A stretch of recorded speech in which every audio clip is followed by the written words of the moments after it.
नमस्कार दोस्तों, आपका स्वागत है आपके अपने इस YouTube चैनल में। मेरा नाम है राम पाटिल और आज मैं यहाँ पर आपको बताने के लिए जा रहा हूँ कि नेटवर्क मार्केटिंग बिजनेस में हमें प्लान किस तरीके से दिखाना चाहिए, किन चीज़ों का अगर हम ध्यान रखें तो हमारा प्लान बिल्कुल सफल होगा। तो दोस्तों इस वीडियो को अंत तक देखिएगा। अगर आपको ये वीडियो अच्छा लगता है तो इसे लाइक कीजिए, शेयर कीजिए, कॉमेंट कीजिए और मेरी चैनल को सब्सक्राइब कीजिए। अपने ज़्यादा से ज़्यादा लोगों तक इसे शेयर कीजिए ताकि ये ज़रूरी इन्फॉर्मेशन उन तक पहुँच सके। तो चलिए शुरू करते हैं। नेटवर्क मार्केटिंग बिजनेस में हम प्लान 3 तरीकों से दिखा सकते हैं, जिसमें पहला है सेमिनार्स, जहां पर आप बहुत बड़ी संख्या में अपने लोगों को इनवाइट कर सकते हैं। दूसरा ऑप्शन है होम मीटिंग्स, जहां पर हम लगभग 20 से 25 लोगों को या लगभग 15 से 25 लोगों को, जैसा भी आपकी जगह और समय के अनुसार आप लोगों को बुला सकते हैं। तो वो हम अपने घर पर या कहीं भी एक ऐसी जगह पर बुला सकते हैं जहाँ पर इतने लोग इकट्ठे हो सके, तो वहाँ पर हम ये चीज़ को कर सकते हैं। और तीसरा जो है ऑप्शन वो है हमारे पास 1 to 1, जहाँ पर हम किसी के सामने बैठकर हम अपने बिजनेस प्लान को खुद ही शो करते हैं। तो ये 3 तरीके हैं जिनसे हम बिजनेस प्लान को शो कर सकते हैं, लेकिन जिसमें सबसे बेस्ट तरीका जो है वो है सेमिनार, राइट। अगर आपके प्रॉस्पेक्ट के बारे में आपको पूरी जानकारी नहीं है तो प्लान दिखाने से पहले हमें कुछ चीज़ें करनी होंगी। जैसे अगर उसके बारे में नहीं मालूम है तो सबसे पहले हमें उसकी क्या आवश्यकताएं हो सकती हैं जिससे वो ये बिजनेस करें, क्या उसके सपने हो सकते हैं जो उसने कभी ना कभी देखे होंगे। अगर उसकी कोई प्रॉब्लम है तो वो ढूंढने की कोशिश करें। ये सब चीज़ें अगर आपको मालूम है तो 100% आपको क्लोजिंग के चांसेस वो बढ़ जाते हैं। अब मैं बताने के लिए जा रहा हूँ उन चीज़ों के बारे में जो आपको ध्यान रखनी है। तो ऐसी चीज़ें हैं, उसमें सबसे पहला जो पॉइंट है वो है आपको अपने प्रोस्पेक्ट को पूरा ध्यान से, केयरफुली, सिंसियरली उसे सुनना है। क्योंकि जब आप किसी चीज़ में उसके साथ में इंटरेस्ट लेंगे, जब आप उसकी बातें सुनेंगे, तभी वो आपकी बातें सुनने के लिए तैयार होगा। तो वो जो भी वो कह रहा है उसे पूरा केयरफुली सुने। प्लान बताते समय बीच बीच में उससे बातें करते रहें, उससे सवाल करते रहें और वो जो जवाब दे उसे आप ध्यान से सुने, क्योंकि यही जवाब आपको क्लोजिंग दिलवाएंगे। सेकेंड पॉइंट है don't under estimate your prospect. अपने प्रॉस्पेक्ट को छोटा ना समझें, क्योंकि कभी कभी ऐसा होता है जब हम बिजनेस प्लान दिखाने के लिए किसी के घर पर जाते हैं या हम किसी ऐसे व्यक्ति को प्लान दिखाते हैं जिसका एजुकेशन कम है, जिसका रहन सहन अच्छा नहीं है, जिसने कपड़े अच्छे नहीं पहने, तो हम उसे प्लान उस तरीके से शो नहीं करते हैं जैसे हम बाकी लोगों को करते हैं। और हम उसे ऐसे ही समझते हैं कि यार ये बिजनेस में नहीं जुड़ने वाला, और हम उसे बस ऐसे ही कुछ 2-4 बातों में ही हम उसे अपना बिजनेस प्लान डिस्कस करके छोड़ देते हैं। हम उनके ऊपर वो पूरा एफर्ट्स लगाते ही नहीं है जो हम बाकी के ऊपर लगाते हैं। तो दोस्तों मैं आपको एक ही चीज कहना चाहूंगा, कभी भी किसी को अंडरएस्टिमेट मत कीजिए। आपको नहीं पता है कि वो आपके साथ बिजनेस करेगा या नहीं करेगा, तो आप उसे वैसे ही बताइए जैसे आप सारे लोगों को बताते हैं। हो सकता है वो उन लोगों से कहीं गुना बेहतर फास्ट डिसीजन ले पाए और आपके बिजनेस को बहुत सही तरीके से कर पाए। Third point, don't underestimate yourself. दोस्तों मैक्सिमम समय ऐसा होता है जब हम अपने से ऊपर कैटेगरी में बिजनेस शो करते हैं, हमसे ज़्यादा इनकम लेने वाले लोगों में बिजनेस शो करते हैं, वहाँ पर हम अपने आप को बहुत अंडरएस्टिमेट करते हैं। हम सोचते हैं यार इसका इतना इनकम है, इसका स्टेटस इतना है, ये बिजनेस को नहीं करेगा, ये मेरे प्रोडक्ट्स नहीं लेगा। ये सारी चीज़ें हम खुद ही अपने आप को प्री जज कर लेते हैं और हम उन्हें बताते समय इतने नर्वस रहते हैं कि वो वैसे ही समझते हैं कि यार ये बिजनेस में दम नहीं है। तो दोस्तों मैं आपको एक ही चीज़ कहना चाहूँगा कि आपके पास एक ऐसा मौका है जिससे किसी भी व्यक्ति को आप एक time freedom, money freedom, security दिलवा सकते हैं। आप एक ऐसी इनकम दिलवा सकते हैं जो उसने कभी सोची भी नहीं होगी। तो दोस्तों आज उसकी इनकम क्या है वो मत सोचिए, आने वाले समय में क्या हो सकती है वो सोचिए। आज आपकी इनकम कम है लेकिन आने वाले समय में आपकी इनकम कहीं गुना उससे भी ज़्यादा हो सकती है। तो आज आप बिल्कुल पूरे जोश जुनून के साथ में उसे बिजनेस दिखाइए, जैसे आप हर एक व्यक्ति को दिखाते हैं वैसे ही उसे दिखाइए। 100% वो आपके साथ बिजनेस में आएगा। Fourth point, discussion should be interesting. आप जो बातें कर रहे हैं वो इतनी इंटरेस्टिंग होनी चाहिए कि सामने वाला व्यक्ति प्लान देखते देखते या आपसे बातें करते करते उसे लगना चाहिए नहीं यार इसके जैसा बनना है, इसके साथ काम करना है, इसके साथ काम करने में मजा आएगा। तो अपनी बातों में इतना अच्छे तरीके से आप अपने नॉलेज को एक्सप्रेस कीजिए कि सामने वाला आपका फैन हो जाए, आपके साथ बिजनेस में जुड़ने के लिए उसी समय तैयार हो जाए। तो पॉइंट है डोंट प्री जज योर प्रॉस्पेक्ट।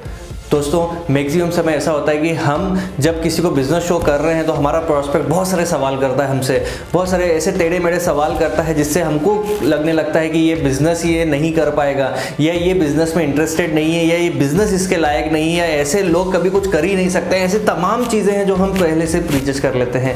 लेकिन दोस्तों आपको एक ही चीज़ कहना चाहूँगा, जो आपसे ज़्यादा सवाल कर रहा है इसका मतलब है कि वो आपके साथ बिजनेस करना चाहता है। उसके जो डाउट्स अगर आप वो क्लियर कर दिए तो वो आपके साथ बिल्कुल उसी समय बिजनेस शुरू करेगा।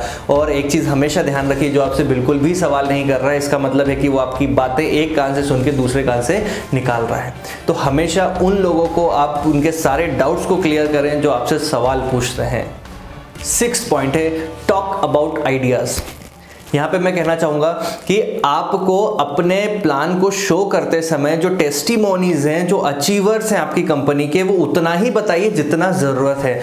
आप पूरा बहुत ज़्यादा सिर्फ प्लान को बाजू रख के, उसकी ज़िंदगी में क्या बदलाव आ सकता है उसको बाजू रख के सिर्फ आप अपने अचीवर्स, अपना ही सारा सब कुछ बताते रहेंगे तो उसे मज़ा आने वाला नहीं है। हाँ, अगर कोई उसके प्रोफेशन से रिलेटेड अचीवर्स हैं तो आप उसको बिल्कुल हाईलाइट कीजिए, आप उस पे फोकस कीजिए, लेकिन बहुत ज़्यादा नहीं कीजिए। यहाँ पर इसकी बजाय अगर आप इस चीज को फोकस करेंगे कि वो इस बिजनेस से क्या कर सकता है, उसके जीवन में क्या बदलाव आ सकता है, वो यहां से कितनी ऊंचाइयों को छू सकता है, अगर आप इन सब चीजों के बारे में बात करेंगे तो उसे मजा आएगा, उसे लगेगा, वो रियल में वो फील करने लगेगा कि नहीं यार, अगर मैं इस बिजनेस को करता हूं तो मैं कहां पहुंच सकता हूं। 7th पॉइंट है never argument with your prospect. दोस्तों, हमें अपने प्रॉस्पेक्ट के साथ में कोई भी आर्गुमेंट नहीं कर रहा है, वो जो भी कह रहा है वो सब सही है, उसे यही बोलो यस सर आप बिल्कुल सही हैं, आप जो बोल रहे हैं वो सब सही है। लेकिन मैं भी पहले ऐसा ही सोचता था। फील, फेल्ट एंड फाउंड, ये फॉर्मूला आपको इन्विटेशन में भी काम आएगा, आपको फॉलोअप में भी काम आएगा, आपको क्लोजिंग में भी काम आएगा, आपको हर जगह काम आएगा। उसे कहिए सर मैं भी ऐसा ही सोचता था, लेकिन मैंने जब इस बिजनेस की गहराई को समझा तो मैं आज वहाँ से उठकर यहाँ पर हूँ। आप जो बोल रहे हैं वो सब सही है, उससे आर्गुमेंट बिल्कुल मत कीजिए। अगर आप उससे आर्गुमेंट करेंगे तो आपके साथ में बैठेगा भी नहीं, आपका प्लान भी नहीं सुनने वाला है, तो कभी भी उसके साथ आर्गुमेंट मत कीजिए। जो वो बोल रहा है वो सब सही है। 8th point, don't hurt your prospect ego. दोस्तों, कभी भी अपने प्रॉस्पेक्ट का ईगो को हर्ट मत कीजिए। मैक्सिमम समय ऐसा होता है कि हम जब एग्जाम्पल्स देते हैं तो हम उसी को सामने रखते हैं, हम यही बोलते हैं कि यार तुम ऐसा सोचते हो, तुम नहीं करना चाहते हो, जबकि उसकी जगह हमें ये यूज़ करना है कि यार कुछ लोग ऐसा सोचते हैं या कुछ लोग करना नहीं चाहते हैं, हमें थर्ड पार्टी एग्जाम्पल्स लेना है। कभी भी हमें उसे सीधे एग्जाम्पल के तौर पर यूज़ नहीं करना है। इससे आपके प्रॉस्पेक्ट का ईगो हर्ट हो सकता है और वो आपके साथ बिजनेस में बिल्कुल भी नहीं आएगा। आप उससे सिर्फ रिलेशन मेंटेन रखिए। अगर वो नहीं भी आता है उस समय तो आप उससे रिलेशन मेंटेन रखिए, वो आज नहीं तो कल आएगा, लेकिन कभी भी उसका ईगो हर्ट मत कीजिए। 9th point, share your story. दोस्तों, यहाँ पर जब आप उसे प्लान दिखा रहे हैं, आप अपनी स्टोरी शेयर कीजिए। जिस समय आप प्लान देख रहे थे उस समय आपकी क्या सिचुएशन थी, आपके दिमाग में क्या चल रहा था, आपने क्यों शुरू किया, ये चीज़ें उसे बताइए। क्योंकि जैसा आप उस समय जब देख रहे थे वैसी स्थिति थी, वैसी सेम स्थिति आज उसकी है। तो आप और वो दोनों कोरिलेट करते हैं। हर एक व्यक्ति जो बिजनेस देखता है वो वैसा ही सोचता है जैसे आपने फर्स्ट टाइम इस बिजनेस को देखा था और सोचा था। तो आप उसे ये सारी चीज़ें बताइए जिससे उसका क्या होगा, उसे बिजनेस में डिसीजन लेने में आसानी होगी। 10th point, 45 minute plan. दोस्तों, यहाँ पर एक चीज़ कहना चाहूँगा, बहुत सारे लोग ऐसे हैं जो प्लान दिखाने के लिए जाते हैं तो 2 घंटा 3 घंटा जितना नॉलेज है उतना सारा बता कर आते हैं, लेकिन फिर भी क्लोजिंग मिलती नहीं है, क्योंकि आपने फॉलोअप के लिए कुछ छोड़ा ही नहीं है बोलने के लिए। आपने जो सारी चीज़ें हैं वो पूरा का पूरा एक ही बार में अपने प्लान जब आप बताने के लिए गए हैं तभी आपने बता दिया है। इससे क्या होता है, सामने वाला आपकी बातें आधी तो सुनता है, लेकिन उसके बाद जब उसका लिमिट खत्म हो जाती है वो नहीं सुनता है, आधी से ज़्यादा बात उसके ऊपर चली जाती हैं। तो आपको यही करना है, 45 मिनट में आप जितना बता सकते हैं, स्वीट एंड शॉर्ट में आप जितना बता सकते हैं आप उतना ही बताएं। बहुत ज़्यादा डिटेल्ड आप नॉलेज ना दें, क्योंकि अगली बार आपके पास फॉलोअप के लिए भी तो कुछ बोलने के लिए चाहिए। अगली बार आप उसे अपने अचीवमेंट्स दिखा सकते हैं, अगली बार आप उसे प्रोडक्ट की टेस्टिमोनीज दिखा सकते हैं। आप बहुत सारी चीज़ें जो आप दिखा सकते हैं, अगर आप वो फर्स्ट टाइम में नहीं भी दिखाए, सिर्फ इतने दिखाना, एक छोटे से कैलकुलेशंस कि कितना वो समझ सकता है। अगर आज एक व्यक्ति की इनकम सैलरी उसकी जो है वो 10,000 रुपये है और आप उसे 10 लाख रुपये महीने की बात करेंगे तो वो ये सोचेगा ना, यार इतने सालों से काम करते हुए 10,000 रुपये मिल रहा है, कहाँ मुझे आने वाले 2 साल 3 साल के अंदर 10 लाख रुपये महीने का मिलने वाला है, राइट। तो कभी भी ध्यान रखिए, अगर वो 10,000 रुपये कमाता है तो वो कैसे 5-10 हज़ार रुपये और एक्स्ट्रा कमा सकता है, आप उतना कैलकुलेशन बताइए, राइट। आप उसे बहुत ज़्यादा कैलकुलेशंस ना दिखाएं, आप उसे सिर्फ उतना ही बताएं जितना उसके लेवल में वो समझ सकता है, राइट। बाकी की चीज़ें आप अगली बार फॉलोअप के लिए करें, उन्हें और दिखा सकते हैं कि देखिए इतना और इनकम भी आता है, लेकिन हम यहाँ से शुरुआत करेंगे। तो दोस्तों, ये 10 पॉइंट्स है जो आपको ध्यान रखना है। आपको अपने प्लान को दिखाते हुए ये सारी चीज़ों पर ध्यान रखना है। अगर आप इन चीज़ों का ध्यान रखते हैं तो 100% मैं आपको कहूँगा कि आप बिल्कुल सही रास्ते पर जा रहे हैं। आप अगर अपने यही सारी चीज़ें अपने डिस्ट्रीब्यूटर्स को बताएंगे तो वो भी सही डिसीजन ले पाएंगे और वो भी सारे लोग इस तरीके से अगर अपने लोगों को बिजनेस प्लान शो करेंगे तो वो आपके साथ में बिजनेस में एसोसिएट होंगे। तो दोस्तों, आपको अगर मेरा ये वीडियो अच्छा लगा हो तो इसे लाइक कीजिए, शेयर कीजिए, कमेंट कीजिए और प्लीज़ मेरी चैनल को अगर आपने अभी तक सब्सक्राइब नहीं किया तो आगे ऐसे ही बहुत बेहतरीन वीडियोस के लिए मेरी चैनल को सब्सक्राइब करें। Thank you.